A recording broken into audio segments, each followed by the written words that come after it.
الحمد لله نحمده ونستعينه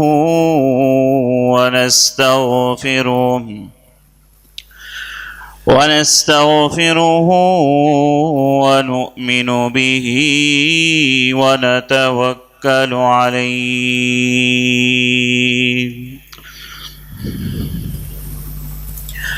ونعوذ بالله من شرور أنفسنا ومن سيئات أعمالنا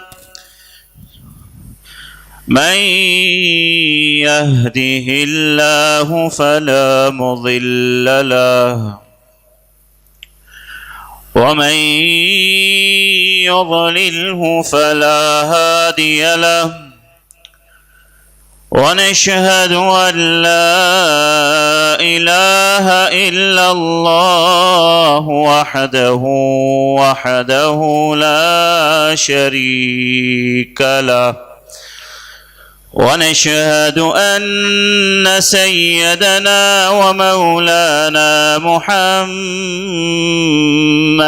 عبده ورسوله أرسله الله إلى كافة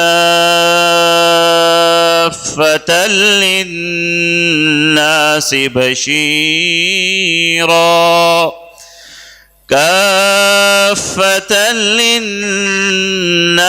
بشيرا ونذيرا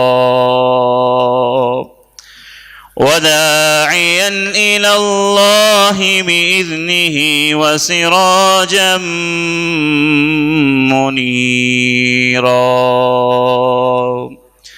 وصلى الله عليه وعلى آله وأصحابه وبارك وسلم تسليما كثيرا